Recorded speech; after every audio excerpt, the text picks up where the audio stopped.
I followed the FIRE movement for 5 years. I cut everything: expenses, hobbies, even friends.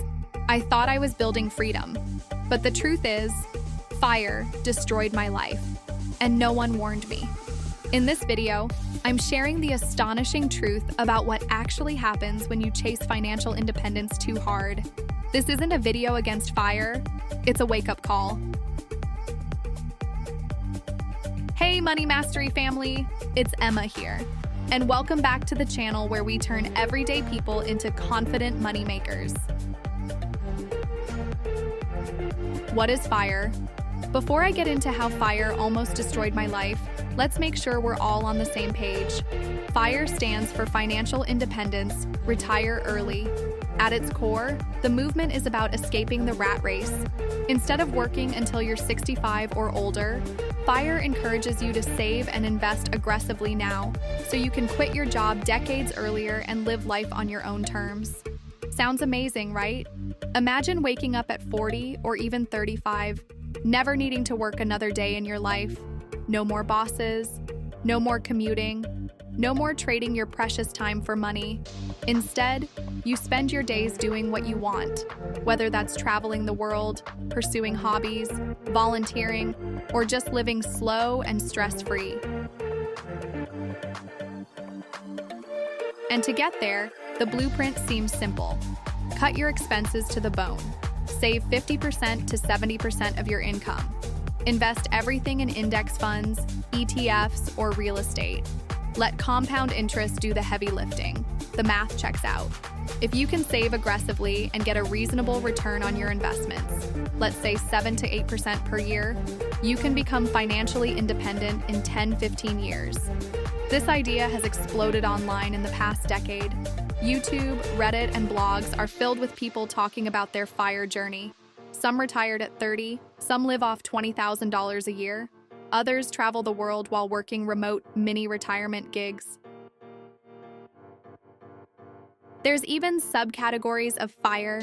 Let me explain you lean FIRE, living with extreme frugality, often under $25K a year. Fat FIRE, retiring with a luxurious lifestyle and $80K, $100K a year. Barista FIRE, becoming semi-retired, working part-time to cover some expenses while your investments grow. But here's the part I wish someone had told me up front.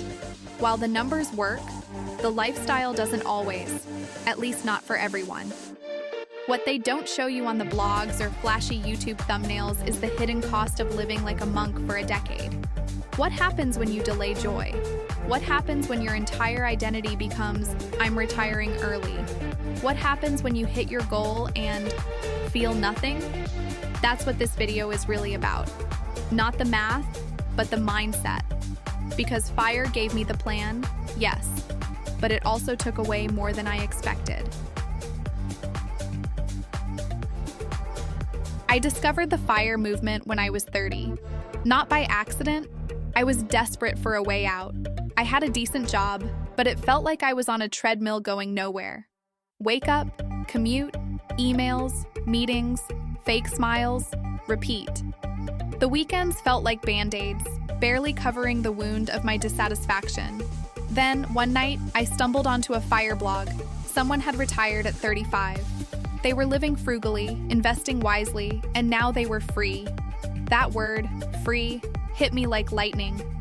I thought, if they can do it, why can't I? I went all in. I devoured podcasts, Reddit threads, YouTube videos. I built a spreadsheet so complex it scared my friends. Within months, I started saving 60 to 70% of my income. I stopped dining out, no more lattes, no more Friday pizza. I sold my car and took the bus everywhere, sometimes 2 hours a day. I said goodbye to vacations, concerts, even birthday gifts. Everything that didn't contribute to my early retirement was labeled waste. I even picked up extra gigs, tutoring, freelance writing, dog walking. I hated most of them, but I loved seeing the numbers in my brokerage account grow. It became a game of optimization. How little could I live on? How much could I invest? And the results? On paper, it was glorious. My net worth soared. I watched my future self walking on a beach at 40 while others slaved away in cubicles. I felt in control. I felt superior even. But here's the truth I didn't want to admit at the time. I wasn't happy. Sure, I had purpose, but I also had tunnel vision. My relationships started to suffer. Friends stopped inviting me out because I always said no. My family got tired of hearing about Roth IRAs and Vanguard funds. Dating? Forget it. I didn't realize it yet, but I was becoming the kind of person who sees life as a spreadsheet, not a story. FIRE was supposed to bring freedom, but slowly, it was building me a prison of discipline. The worst part? I told myself it was worth it. I thought all this sacrifice was temporary, just a phase. I kept saying, 10 years of pain for 40 years of peace. But deep down, something felt off, like I was trading too much of the present for a future that wasn't even guaranteed. I brushed it off. I told myself I was being soft, but I couldn't shake the feeling. Something was coming, something I wasn't prepared for, and I was about to find out just how much FIRE would cost me, not just in dollars, but in identity, joy, and meaning.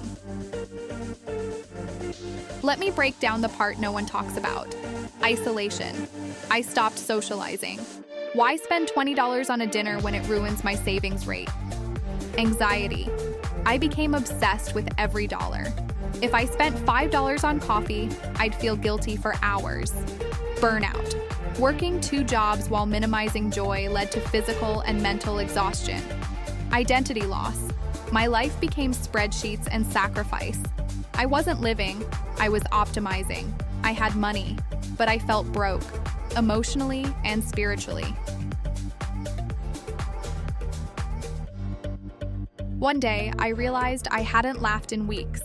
I avoided birthdays, weddings, and spontaneous fun. I was skipping life to chase early retirement. I looked in the mirror and saw someone I didn't recognize. Tired, cold, robotic. That's when it hit me. What's the point of financial freedom if you sacrifice everything meaningful to get there? Here's the astonishing truth I want to share. FIRE is not the enemy. Extremism is. FIRE can give you structure, discipline, and purpose, but only if you live in balance. You shouldn't trade your joy, your health, or your connections for a savings rate, because the real goal isn't to escape life. It's to build a life you don't need to escape from. I didn't abandon FIRE, I redefined it. I adjusted my timeline. Retiring at 50 is still early. I included joy spending in my budget. Coffee with a friend is worth more than 1,000 spreadsheet cells. I focused on financial flexibility over rigid retirement. I started investing in experiences, not just ETFs. And guess what? I'm still growing wealth, but I'm also alive again. Maybe the biggest lie about FIRE is that it looks the same for everyone. Some people thrive in minimalism. Others need a vibrant social life to feel fulfilled. FIRE must match your values, not someone else's blog. For me, balance is wealth. Time is wealth. But connection, that's the ultimate currency. If this story hit you hard, if you've ever felt FIRE consuming your joy, I want you to know you're not alone.